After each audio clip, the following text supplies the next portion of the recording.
මගේ 2012 ZD0 කායකට battery එකක් ගහන්න මම තීරණය කළා. ගහන්නේ කිලෝවොට් 32 බැටරි එකක්. ඒක අවසන් කරපු බැටරි එක තමයි මේ. ඒක ගැහුවේ EV Discover Technologies වලින් කවුරුත් දන්න කියන අකිල්ගෙන්. දැන් මම අකිල දන්නවා මාස 8ක වගේ කාලෙක ඉඳන්. අකිල් එයාගේ වෙලාවයි මුදලුයි නාස්ති කරගෙන පවා අපේ පොඩි පොඩි පෙට් ප්‍රොජෙක්ට්ස් වලට සහයෝගය දුන්නා. අකිල් මට පොඩ්ඩක් කියන්නකෝ මේ ඔයාගේ 32 කිලෝවොට් 2012 බැටරියට ඔයා කරලා තියෙන්නේ. හදනකෝ. දැන් මේ අතරම දැන් ඔය කාලයක් ඇවිල්ලා බලාගෙන අදහසක් අරගෙන බැටරියක් අපෙන් දාන්න තීරණය කරගෙන අපි සතුටුයි. ඉතින් දැන් මේ වෙලාවේ අපිට මේ අවස්ථාව උදා වෙලා තියෙනවා අපිට බැටරිය ලබා දෙන්න. ඉතින් දැන් අපි ඔයාලට දීලා දෙන බැටරි එක අපි හයි කරන උසස්ම තාක්ෂණය පාවිච්චි කරලා කරන සිස්ටම් වලින් තමයි අපි මේ හදලා දීලා තියෙන ඔයාලට බැටරි එක. කියන්නේ ආරක්ෂාව කියන එක අංක එකටම හිතලා තියෙනවා. ඒ අනුව කල්පැවැත්ම අපිට ආරක්ෂාව වගේම කල්පැවැත්ම කියන එකත් අනිවාර්යයෙන්ම තියෙන්න ඕනේ. මොකද මේක බැටරි එක අපි සීල් කරාට පස්සේ මේක අතුල අපිට පේන්නේ නැහැ. ඒක නිසා ඔයාලට හොඳ දිගු ගමනක් කරදරයක් නැතුව ගිහින් එන්න පුළුවන් ආකාරයට තමයි මේක ඩිසයින් කරලා තියෙන්නේ. ඒතොර ඒකෙදි අපි යොදාගත්ත විදුලි දාන තියෙනවා සමහර අපි මේවට යන පාවිච්චි කරන සුදු දකට යන පාවිච්චි කරලා තියෙනවා. ඊට පස්සේ ඔරිජිනල්ම කේසින් එකේ එන තව් වලට සියලුම අපේ ස්ටිල් ට්‍රේ එක මවුන්ටෙන් හදලා තියෙනවා. මම කලින් වීඩියෝ එකක් දාලා තියෙනවා. ස්ටිල් ට්‍රේස් අපි කොහොමද දැන් මේ වැඩේ වෙන්නේ කොහොමද ඒ ටික 32 එකක් assemble කරන ආකාරය ගැන මම වීඩියෝ එකක් දාලා 100% නිවැරදි ආකාරයට අපේ ආයතනයේ තියෙන දැනුමත් මුසු කරගෙන දැන් අපි නිම කරලා තියෙනවා බැටරි එක. දැන් තව පොඩි වෙලාවකින් අපි කාර් එකට ෆික්ස් කරන්න හදන්නේ. මම දැක්ක එකක් තමයි මේ ඔයා පාවිච්චි කරපු ඒ කියන්නේ ඔරිජිනල් බැටරි එකේ එන හයි කරන්නේ නැහැ. මම ඒකේ අහුවා ඇයි ඔයා එහෙම කරන්නේ නැත්තේ කියලා. දැන් මෙතන මේ අලුතින්ම ගෙනාවු එන ගෝණියක් තියෙනවා. ඇත්තට මේ මොකද? ඇත්ත දැන් මේ ඇත්තටම පැහැදිලි කරන්න ඕනේ මේ එන අපි මේ මෙච්චර වීදම් කරලා ගේන්නේ පාරිභෝගිකයට ලබා දෙන්න.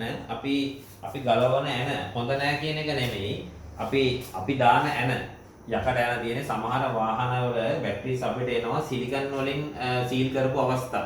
එතකොට සිලිකන් එකේ සැරට අර බැටරි එක ඇතුලේ ඒ සැරක් තියෙනවානේ. ඒකෙන් ගොඩක් වාහනවල තියෙන මේ බැටරි එකේ තියෙන ඇන කොරෝෂන් වෙලා තියෙන්නේ. ඉතින් අපිට ඒක ආයි නැවත මේ බැටරි වල පාවිච්චි කිරීමෙන් අපි දාන බස් බාර් වලට එහෙම ගොඩක් දුරට අර ෆංගස් වගේ තියෙන එක පැතිරෙන්න පුළුවන්. පාරිභෝගික විශ්වාසය දිනාගෙන ඉන්න ආයතනයක් හැට ඒ රිස්ක් එක මට ගන්න බෑ. BMS එකේදී වෙනම ට්‍රේ එකක් ඒකට ඇලොකේට් කළා අන හතරකින් ලෑන්ගල් වගේ ඒවෙයි මවුන්ට් කරලා තියෙනවා. එතකොට එහෙම කළේ මොකද්ද කියලා කියන්න පුළුවන්? ඔව් තමයි ඇත්තටම ඒක හොඳ කාරණාවක්. BMS එක කියන එක තමයි බැටරි එක සම්පූර්ණම සිස්ටම් එක බැටරි මැනේජ්මන්ට් සිස්ටම් එක. ඉතින් ඒකෙදි මේක කියන එක හරි ස්ටේබල් තියෙන්න ඕනේ. ভাইබ්‍රේෂන් වලට ගැලවෙන්න බෑ. අනික ভাইබ්‍රේෂන් වලට මේ වයර් වලට බලපාන්න බෑ. එහෙම වුණොත් මේ වයර් කම්පැනි ভাইබ්‍රේෂන් එකෙන් කැඩෙන්න පුළුවන්. ඒක නිසා තමයි මේ වගේ හෙවි මවුන්ට් එකක් හරි යොදලා තියෙන්නේ. අනික BMS එක කියන එක ගොඩක් දුරට මේ කේසින් නැත් එක අර්ත් වෙන්න ඕනේ. හේතුව තමයි අර්ත් වෙනවා කියන අදහස මේකේ අර අයිසොලේෂන් ෆෝල්ට් එක කියලා ඔයගොල්ලෝ හැමෝම දන්න එකක් තියෙනවනේ. ඒතකොට ඒක ගොඩක් වෙලාවට ක්‍රියේට් වෙන්න මේ BMS එක අර්ත් වෙන එක වැදගත්. දැන් අපිට අයිසොලේෂන් තියෙන බැටරි එකක් අපිට පුළුවන් ගොඩක් වෙලාවට తాවකාලික විසඳුමක් විදියට BMS එකෙන් ගලවලා නිකන් අර කේසින් නැත් එක ගන්න නොවි හදාගන්න පුළුවන්. ඒක රිස්කි වැඩේ සාමාන්‍යයෙන්. හදන්න අයට අයිසොලේෂන් ෆෝල්ට් එකක් කියන්නේ මොකද්ද කියලා පොඩ්ඩක් කියන්න පුළුවන්? අයිසොලේෂන් ෆෝල්ට් එකක් කියලා සඳහන් කරන්නේ ඇත්තටම කියන්නේ යම්කිසි මොඩියුල් එකක යම්කිසි තැනකින් අපි දන්නේ නැහැ මේකේ මොඩියුල්ස් 90 සෙල්ස් 96ක් තියෙනවා. ඒතකොට සෙල්ස් 96න් යම්කිසි සෙල් එකක් ඒක ලීක් වෙලා බොඩියත් එක්ක ලිතියම් ගලනකොට ඒකත් එක්ක හැදෙන විදුලිය නිසා නිපද වෙන සිග්නල් එකක්. ඒතකොට ඒකෙන් කියන්නේ සරලව කිව්වොත් විදුලිය කාන්දු වීමක්. විදුලිය කාන්දු වීමක්. ඒ කාන්දු වීමෙන් මොන්ට කරගත්තම තමයි අර අයිසොලේෂන් කියන ෆෝල්ට් එක මේකේ හැදෙන්නේ. එතකොට මේ ෆෝල්ට් එක අපිට සමහර වෙලාවට වෝල්ටේජ් එක අනුව ක්ලියර් කරලා යන්න පුළුවන් පාසුකමක් තියෙනවා. ලොකු වෝල්ටේජ් එකක් මේකත් එක්ක ලීක් වෙලා තියෙනවා නම් අපිට අර ස්කෑන් එකෙන් ක්ලියර් කරලා සාමාන්‍ය විදිහට වාහනේ ඩ්‍රයිව් කරන මූඩ් එකට ගන්න බැරි අවස්ථාවක් තියෙනවා. ඉතින් ඔය ගොඩක් කට්ටිය අහලා තියෙන ඔය අපි කාලයක් කිලෝමීටර් ලක්ෂයක් විතර පැදුණු 40 කිලෝවොට් බැටරි එකම අයිසොලේෂන් ෆෝල්ට් විතරම වෙනවා කියලා අහලා ඇති. ඒ වෙන්නේ මොඩියුල් එකේ තියෙන පැකට් එක. පැකට් ටයිප් එක තමයි තියෙන්නේ. මේ බැටරි එක ප්‍රිස්මැටික් සෙල් එකක්. හරි 4 වල හදපු ප්‍රිස්මැටික් සෙල්. දැන් මේක නම් 8 HP වගේ බැටරි දැම්මේ. ඉතින් අර 40 කිලෝවොට් වගේ බැටරි එන්නේ ප්‍රිස්මැටික් ටයිප් එකේ නේ. මේ වෙන්නේ සෙල් පැකට් ටයිප් වෙන්නේ. පැකට් එකක් අර ඉදිමෙනකොට හිල් වෙනවනේ. ඒ හිල් වෙන එකේ ලිතියම් ලීක් වෙනවා. ඒකෙන් තමයි අර විදුලිය ලීකේජ් එක හැදෙන්නේ.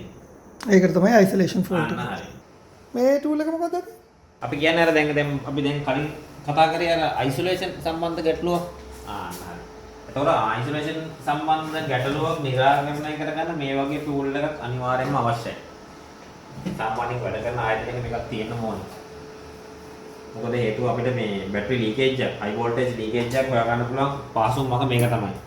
අපිට පුළුවන් මේකේ මේක ඔන් කරලා ගත්තොත් මේකෙන් අපිට පුළුවන් අපේ තියෙන ලීකේජ් එක අපි කියමු දැන් අර අයිසොලේෂන් එකක් තියෙන ස්ථානයේ පැහැදිලිව අඳුර ගන්න පුළුවන් මේකෙන්. මේකට කියන්නේ අයිසොලේෂන් ටෙස්ටර්ස්. ගොඩක් කට්ටිය ඉන්සුලේෂන් ටෙස්ටර්ස් කියලාත් කියනවා. දැන් ඔයා කියනවා මේ ඔයා ඇත්තටම සේෆ්ටි සහ ක්වොලිටි එක ගැන ගොඩක් හිතනවා කියලා. දැන් එතකොට ඔයා බැටරිය හයි කරන්න දාලා තියෙන ඒවා ගැන ඔයා ගත්ත විශේෂ සැලකිල්ලක් තියෙනවා. දැන් හරි ත්‍රෙඩ් බාර් හරි දැන් මේ මවුන්ට් කරලා තියෙන ඒවා. මෙහෙමයි දැන් අපි මේ බැටරි එකක් මවුන්ටින් සඳහා යොදාගෙන තියෙන්නේ ඇත්තටම 6 mm ටෙඩ් බාර් පමණයි පාවිච්චි කරලා තියෙන්නේ. ඉතින් මේක විශේෂ ටෙඩ් බාර් එකක් නෙමෙයි. ඒ කියන්නේ විශේෂ කියලා එහෙම ටෙඩ් බාර් එකක් අපිට හොයාගන්න නැහැ. අපි මේ කරන්නේ අපි SS304 කියන කැටගරියෙන් එන ටෙඩ් බාර් තමයි මේවට යූස් කරන්නේ. ඒ කියන්නේ ඒවා SS සුදුයකට ස්ටේන්ලස් ස්ටීල් ගණයට ඇත්තටම ටෙඩ් බාර්ස් තමයි පාවිච්චි කරන්නේ. මම එකක් ගලව පෙන්නන්න නැතද? හරි. මේක සුදුයකට යන්නේ ටෙඩ් බාර් එකක්. මේක ස්පෙෂල් මුකුත් නෙමෙයි. මේක සාමාන්‍ය අපිට මිලදී ගන්න පුළුවන් ටෙඩ් බාර් එක. මේක ක්‍රාෆ්ට්මන්ට් එකක්. අපිට අවශ්‍ය ප්‍රමාණය කට් කරලා මේ අපේ දිග ඇණයක් විතර අපි මේක හදලා තියෙන්නේ. හරිද? එතකොට දැන් මේකේ සයිස් එක ගත්තොත් මම දැන් 6 mm කිව්වනේ. දැන් ඒ වගේම 6 mm තියෙනවා. දැන් මේ මෙතන මේ රූලේ බැලුවොත් 6 mm තියෙනවා. අපිට බලා ගන්න පුළුවන්. ඉතින් මේ ඊට වඩා පොඩි යන ඇත්තටම අපිට මේක පාවිච්චි කරන්න අමාරුයි. හේතුව තමයි මේක හෙවි මවුන්ටින් එකක් යන්න ඕන නිසා පොඩි යන දාලා ඉතින් වලවල වට කරන කැඩෙනගෙන වෙන්නේ. අකි එතකොට ඔයා දැන් මේ හැම එකටම වගේ සුදු යකඩ පාවිච්චි කරලා තියෙන්නේ ස්ටේන්ලස් ස්ටීල්. මේ බස් බාර් වලටත් සුදු යකඩද පාවිච්චි කරලා තියෙන්නේ? පාරිභෝගිකයෝ කීප දෙනෙක් වගේ ප්‍රශ්නේ ආවා. අපේ වර්ක්ෂොප් එකට දැන් ඇවිල්ලා බැටරියක් ගන්නකොට අපි මේවා ගැන පැහැදිලි කරාම ඒගොල්ලන් හිතන්නේ ඇත්තටම මේක දැන් සුදු යකඩ කියලා තමයි. දැන් මොකද අපි දැන් මේ පාවිච්චි කරන යන සුදු යකඩ, ටෙඩ් බාර් සුදු යකඩ, අලුතෙන් දාන යන සුදු යකඩ. ඉතින් පාරිභෝගිකයෝ හිතනවා මේකත් දැන් මේ සුදු යකඩ කියලා මට ප්‍රශ්න ඒ වගේ පොඩි කීපයක් ආවා. ප්‍රශ්න කීපයක්. ඉතින් මම දැන් ඒකට මේ කියන්න කැමතියි මේ මොකද කොපර් කියන එක ඇවිල්ලා ටක් ගාලා යායකත් එක්ක ඔක්සයිඩ් වීමේ සම්භාවිතාව වැඩි. ඉතින් අපි මේකට පුළුවන් තරම ඔරිජිනල් කියන්නේ කොපර් පාට තමයි. මොකද දැන් ඒක ඔරිජිනල් කියනකොට ඒ ඩිසයිනර් විසින් ඒක හදලා කරලා අතින්වත් අල්ලෙන්නේ නැති වෙන්න කොරොෂන් එකක් එන්නේ නැති වෙන්න ඒගොල්ලෝ ඒක ඩිසයින් කරලා හදලා ඒවල තියෙන එක අපි පිළිගන්නවා. නමුත් අපි මේක ක්‍රාෆ්ට්මන්ට් ටැග් කරද්දී මේක අපි අතින් අත ඇල්ලෙන ප්‍රමාණය වැඩි. ඒක නිසා තමයි අපි මේ කොපර් එක අපි හදන බස් බාරේ කොපර් එක අපි නිකල් ප්ලේට් කරලා ගෙන්න ගන්නේ. මම ඒකට මම මේක පොඩ්ඩක් මේ ඔයාලට ගාලා මම පෙන්නන්න මේ කොපර් කියන එක මම පෙන්නන්න මේ ඔයගොල්ලෝ නිකල් පාට පේනවනේ මේක. ඔව් ඉන්න මම දැන් මේ ග්‍රයින්ඩර් එකෙන් මම පොඩ්ඩක් මේක මේ සූරලා වගේ පෙන්නන්නම්.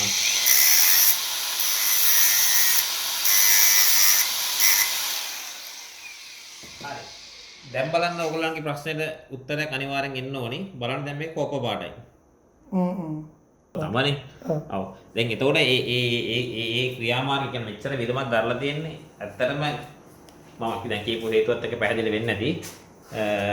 දැන් මම හිතන්නේ මගෙන් ආපු ප්‍රශ්න අහන කස්ටමර්ලත් මේකෙන් පිළිතුරක් අනිවාර්යෙන්ම යනවා. ඊට පස්සේ මේ මම දැක්ක දැන් බස් බාර් ඔක්කොම මෙහෙම ලස්සනට අයිසොලේට් කරලා එහෙම තියනවා. ඒක අත්‍යවශ්‍යද නැත්නම් ඒකට ආයි අමතර වියදමක් කරනවද? ඔව් ඒක තමයි කොපර් බස් බාර් එකක් කියන්නේ තනිකර තඹ වලින් හදුවට ඒක අපි යොදා ගන්න දේ අනුව අපිට මේක එක එක විදිහට හදන්න වෙනවා. ඒ කියන්නේ දැන් මේක DC high voltage battery එකක්. එතකොට අපි කොපර් බස් බාර් දානවා කියලා නිකන් තඹ පටියක් අල්ල කරලා දාන්න බෑ. මොකද ඕකේ එනවා high voltage leakage එකක්. ලීක් කරනවා. අපි සාමාන්‍යයෙන් voltage 400ක් වෙන බැටරියක් ලීක් වෙන සම්භාවිතාව වැඩි. එතකොට ඒක නිසා තමයි කොපර් බස් බාර් එක පිටතින් epoxy coating එකක් ගාන්නේ high voltage leak වෙන්නේ නැති වෙන්න. ඒතර epoxy coating එක කියන එක අපිට නිගමනයට එන්න බෑ මේ වගේ thickness එක ගන්න ඕනේ කියන එක. ඒකට calculation එකක් තියෙනවා. දැන් මේ බස් බාර් එක අපි ඩිසයින් කරන්නේ අපිට හිතුමනා අපිට සයිස් එකකට නෙමෙයි. මේකේ අවශ්‍ය අපි ගමන් කරන කරන්ට් එකට අනුව තමයි මේකේ thickness එක පළල දිග පළල අපි ඔක්කොම තීරණය කරලා තියෙන්නේ. ඩිසයින් එක අනුව බෙන්ඩ් වෙනවා. ඒ ඔක්කොම අපි calculation එකකින් measure කරලා තමයි මේක හදලා තියෙන්නේ. එතකොට මේකේ high voltage එක leak නොවෙන්න මේකේ epoxy coating එකේ thickness එකක් තීරණය වෙන්නේ calculation එකකින්. ඒතර මේවා standard න හදපු එකක්. දන්න උපරිමෙන්ම වැඩේට සාධාරණය කරනවා. මම එක්කෙනෙක්ගේ කෑන් බ්‍රිජ් එකක් ගහනකොට මම ඇහුවා ඇයි මේක මේ වෙල්ඩින් කරලා තියන්නේ නැත්තේ කියලා. එතකොට අකිල කිව්වා මේක අවුරුදු ගාණක් කරදරයක් නැතුව දුවන්න පුළුවන් වෙන්න ඕනි කියලා කස්ටමර්ට. මේක ඇවිල්ලා අපි පාරිභෝගිකයට දිය යුතු සේවාවක්. මොකද අපේ ප්‍රොඩක්ෂන් එකක් අපි මේක ඇවිල්ලා සෙල්ලමට හයි කරන සෙල්ලම් බඩුවක් වගේ නෙමෙයි. මේක පාරිභෝගිකයා විශ්වාසයෙන් අපි ළඟට එන්නේ අපි දෙයක් දන්න නිසා. ඒතකොට අපි ඒ දන්න දේ ඔවුන්ට ඒ දන්න විදිහටම කරලා දෙන්න ඕන. හේතුව තමයි අපිට ආෆ්ටර් සේල් සර්විස් එකක් දෙනකොට උනත් අපිට ගලවන්න කරන්න ෆික්ස් කරන්න ප්ලග් ඇන්ඩ් ප්ලේ හැම දෙයකටම පහසු වෙන්න ඕනේ. අපි නොවන වෙන ආයතනයක ගලවන්න උනත් ඒ ආයතනයේ පහසු විදිහට මේ කළමනාකරණය කරගන්න පුළුවන් වෙන්න ඕනේ. එතකොට ඒ නිසා තමයි අපි මේ වගේ දේවල් කරන්නේ. කස්ටමර්ෙන් මම කතා කරලා මම ඇහුවා අකිල් ඇයි මේ ඔයා මට වයර් හානස් හදන මැෂින් එක මම දැක්කා මට ඒක තේරෙන්නේ නැහැ පොඩ්ඩක් පැහැදිලි කරන්න පුළුවන්ද කියලා. මොකද්ද මේ වෙන්නේ කියන එක. මම පොඩි පැහැදිලි කිරීමක් තව පාරකුත් මම පෙන්වන්නම් තරගමේකේ. දැන් මේ තියෙන වයර් ටික දැන් කිසිම සුද්ධ වීමක් කනෙක්ටර් එකක් කිසිම දෙයක් නැහැ. දැන් අපි කරන්නේ මේ මැෂින් එකෙන් අපි මේක හදන එක. දැන් මේක මම අතින් අල්ලන්න අවශ්‍යතාවයක් නැහැ මට. ඔය සම්පූර්ණ මැෂින් එකෙන් මේක ඔටෝමැටික් තමයි මේක ප්ලග් වෙන්නේ. අපි මේ කනෙක්ටර් සියලුම දේ කියන්නේ අලුතෙන්මයි. ඒ කියන්නේ පරණයි බැටරි එකේ ගලවන ඒවා කිසි දෙයක් පාවිච්චි කරන්නේ නැහැ. දැන් මම ඇත්තටම පෙන්නුවොත් මේක අපි අර කනෙක්ට් කරපු වයර් එක ටර්මිනල් එක අපිට මේ ආකාරයට මේක කිසිම කරදරයක් නැතුව ඔයගොල්ලන්ට පේනවා ඇති. ඒ කියන්නේ මේක මේ විශේෂයෙන්ම කනෙක්ටර් එකටම සෙට් වෙන්න හදපු ලක්ජාතියද? අනිවාර්යයෙන්ම. ආ. ඒ කියන්නේ මේ කනෙක්ටරේ මේකට විතරයි ගැලපෙන්නේ. ඒතකොට මෙහෙම දෙයක් කරන්නේ අපි පාරිභෝගිකයට අපි නොවන වෙන සවි කරපු ආයතනයේ නොව වෙන ආයතනයක සේවාවක් සපයා ගන්න ගියොත් අවශ්‍යතාවයකදී ඒ කරන කාර්ය මණ්ඩලයට කිසිම ගැටලුවක් නොවි ජපානයෙන් ආනයනය කරපු බැටරි සේම රිපෙයාර් එක කරගන්න පුළුවන් හැකියාව පහසුව.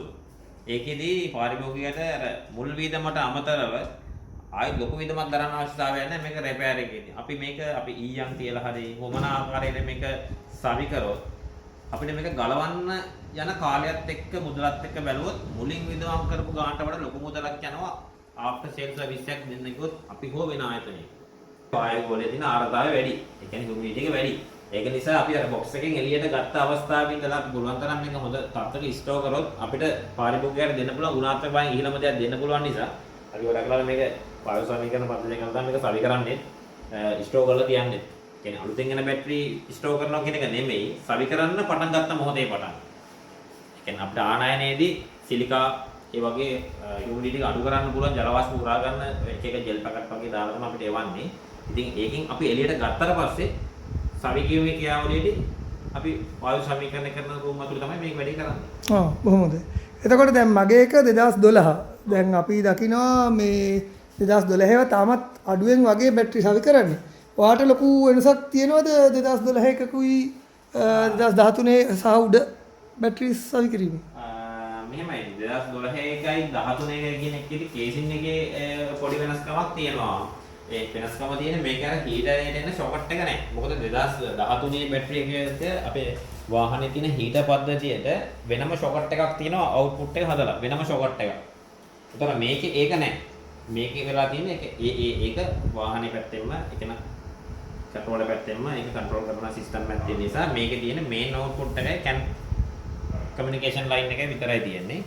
ලොකු වෙනස්කමක් මේකේ දකින්න නැහැ. ඉතින් 2012 එකේ රිලේ බොක්ස් එක පොඩ්ඩක් ලොකුයි. වෙන මොකද විශේෂයක් මේකේ එහෙම නැහැ. BMS එකත් පොඩි වෙනස්කම් කිහිපයක් තියෙනවා. මේක කැම්බ්‍රිජ් එකක් දානවා නම් අපිට මේ BMS එක 2012ට පාවිච්චි කරන්නත් පුළුවන් 13ට පාවිච්චි කරන්නත් පුළුවන් 12 කාර්යයකට 13 BMS එක පාවිච්චි කරන්නත් පුළුවන්. ඒක කිසිම ගැටලුවක් නැහැ. ඊට පස්සේ කතා කරන්න ඕන දේ තමයි ටූල්ස්. අකිල් සෑහෙන්න මේ එක එක කාර්යයට විශේෂිත වූ ටූල්ස් ගොඩක් පාවිච්චි කරනවා අපි දැකලා තියෙනවා. ඇත්තටම දැන් මේ වගේ දැන් ආයුධ පාවිච්චි කරන්නත් අපිට මේ ඇත්තටම අවශ්‍යතාවය වෙලා තියෙන මගේ ඇත්තටම ප්‍රධාන වෘත්තිය මේක නෙමෙයි. මම ඇත්තටම කරන්නේ ලංකාවේ දුරකථන සේවාවන් සපයන ආයතන සඳහා ඉංජිනේරින් පැත්තේ සේවාවක් තමයි මම සපයන්නේ. ඒ කියන්නේ ඔයගලන්ට අවශ්‍ය 4G ලැබෙන්න හරි 2G ලැබෙන්න හරි කෝල් එකක් ගන්න අවශ්‍ය ඉක්විප්මන්ට් ඇන්ටනාස් එතකොට සර්වර් මැෂින්ස් එතකොට බැටරි බැංක්ස් ඒ වගේ සවිකරන ආයතන තමයි මගේ ප්‍රධාන වෘත්තිය ඒක තමයි. ඒ සඳහා වැඩ කරගෙන යන්න අපිට ආයුධ ටූල්ස් විශාල ප්‍රමාණයක් අවශ්‍යයි. එකකට එකක් වෙනස් වෙන ආයුධ අවශ්‍යයි. ඒකවල අපිට ගොඩක් වෙලාවට සයිට් වලට ගියාට පස්සේ කරන්ට් එක නැහැ. පවර් නැහැ. ගොඩක් වෙලාවට අපි ගොඩක් කරන්නේ ලංකාවේ ගන්න බිල්ඩින් වල ඇතුලේ මේ සම්බන්ධතාවය සෑදීම සඳහා අවශ්‍ය දේවල් තමයි අපි කරන්නේ. ගොඩක් වෙලාවට බිල්ඩින් ඇතුලේ පවර් නැති වෙන අවස්ථා තියෙනවා. ඒක නිසා තමයි මම ගොඩක්ම cordless tool එකම පාවිච්චි කරන්නේ. ඒ නිසා තමයි මේ නියම තමයි මේකට අපි යොදාගන්නේ. ඒකෙන් ඔයාගේ වැඩ කටයුතු සෑහෙන්න ඉක්මන් වුණාද?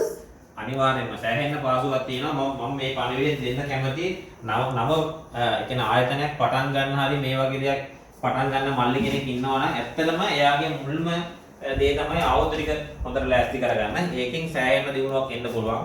මොකද මගේ ජීවිත කතාවත් ඇවිල්ලා පොඩියට පටන් ගත්ත එක්කෙනෙක් මම. ඉතින් මම තාම වැඩ කරන මල්ලි කෙනෙක් ඉන්නවා නම් කවුරු හරි ආයතනයක් පටන් ගන්න එක්කෙනෙක් ඉන්නවනම් මම කැමති කියන්නේ මුලින්ම තමන් වැඩ කරන ආයුධ ටික හොඳට හදා ගන්න.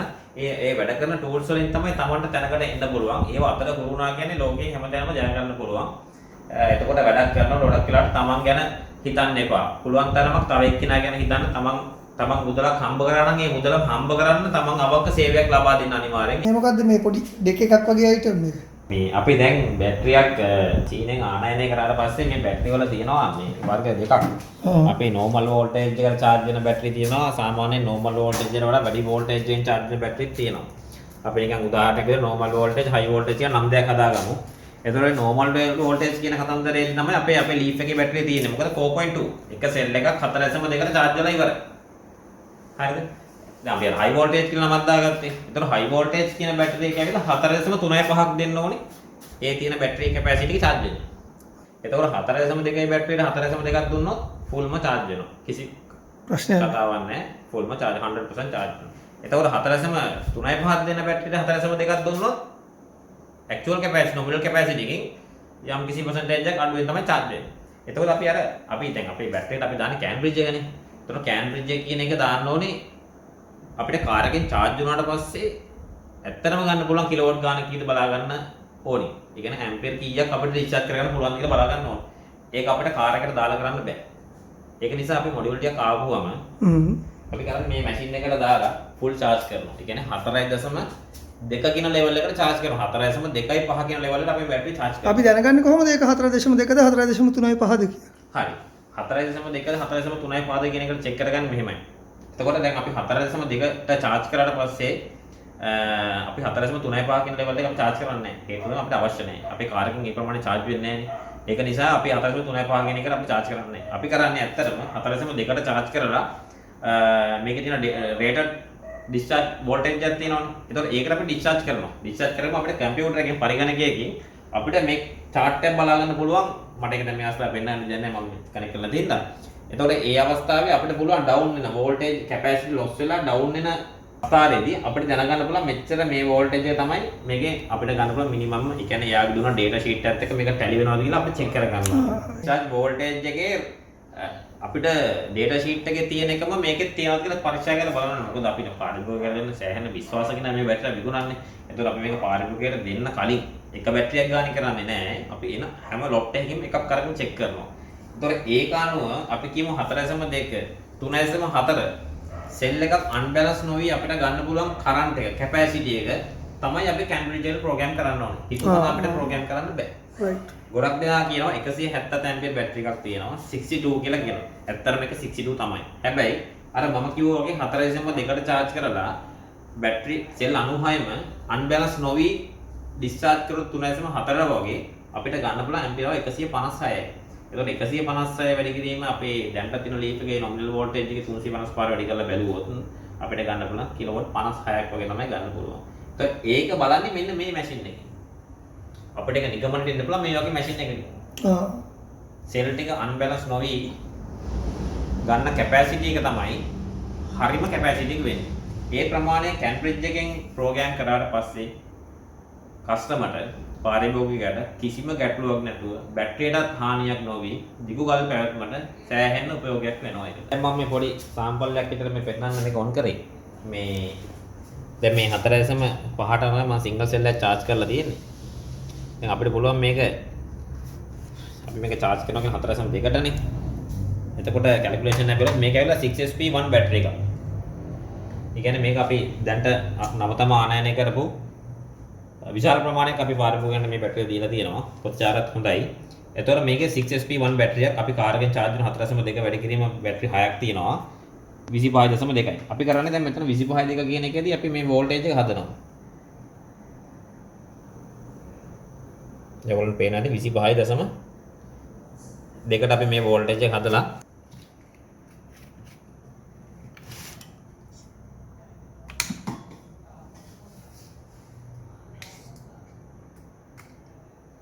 දැන් මේ අවස්ථාවේ 22.45ක් වගේ වෝල්ටේජ් එකක් තමයි මේ බැටරි එකේ තියෙන්නේ. ඇම්පියර් 19 20ක් අතර ප්‍රමාණයකින් දැන් මේක charge වෙනවා.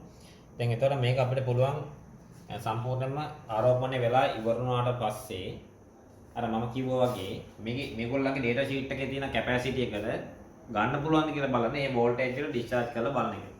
ඒ අනුව තමයි මම තීරණය කරන්නේ මේක Cambridge එකට කොච්චර කරන්ට් එකක් අපි ලිමිටේෂන් එකක් දාන්න ඕනේද පාරිභෝගිකයට පාවිච්චි කරන්න පුළුවන් විදියට කියලා. තරදු මහතාගේ බැටරිය පියන වහන්න තරදු මහතාම අපි මේ වැඩේට යොදාගත්තා. වැඩේ හරියට කරන්න ඕනේ හරියද? ලොමු හරියට කරයි කියලා.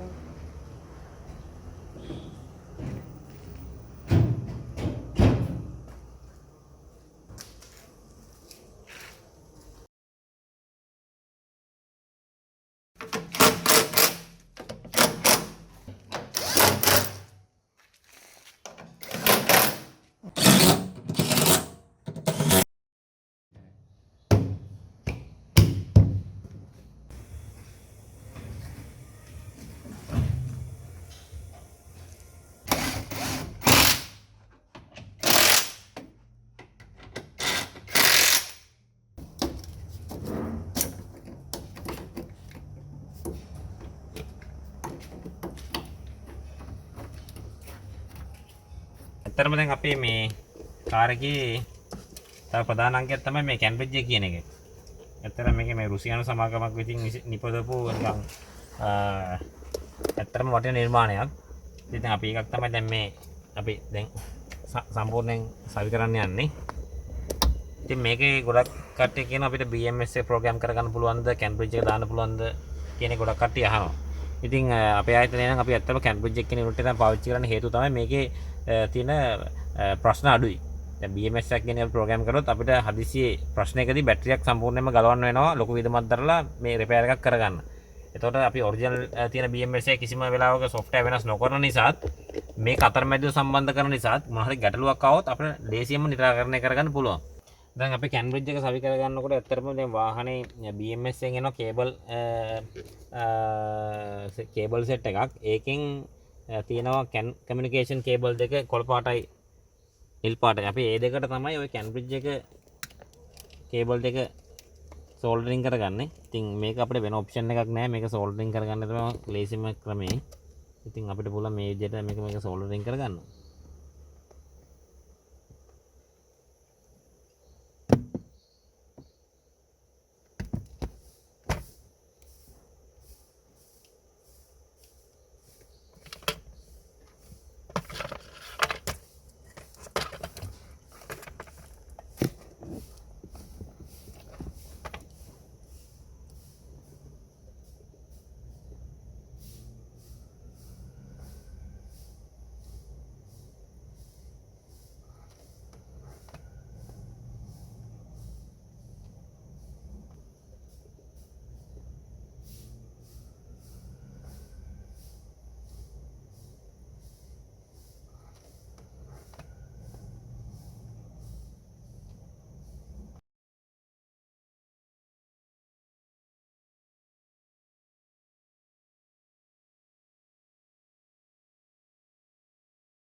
හරි ඔන්න අපි දැන් ෆස්ට් charge එක ගත්තා.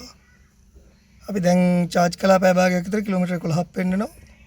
වෝල්ටේජ් එක පෙන්නුවේ 340ක් වගේ. මම පුළුවන් වුණොත් 35 දාන්න.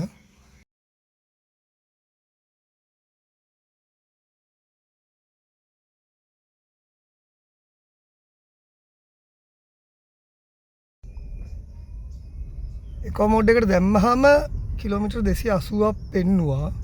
මීටර් 100යි කන්ද ඇද්දි 279 වුණා. මං හිතන්නේ ZD-0 එකේ මෝටර් පවර් එක පොඩ්ඩක් වැඩි හින්දා සහ ඒක කන්ට්‍රෝල් නොකරන හින්දා මේකගේ එෆිෂියන්සි පොඩ්ඩක් අඩු වෙයි. හැබැයි වාහනේ ටිකක් ලයිට් කියලා තේරෙනවා. අපි කරලා බලමු මේ වෙනස කීයද කියලා. කොහොම වුණත් හොඳ ආයෝජනයක්. බැටරිය ගහගත්ත එක.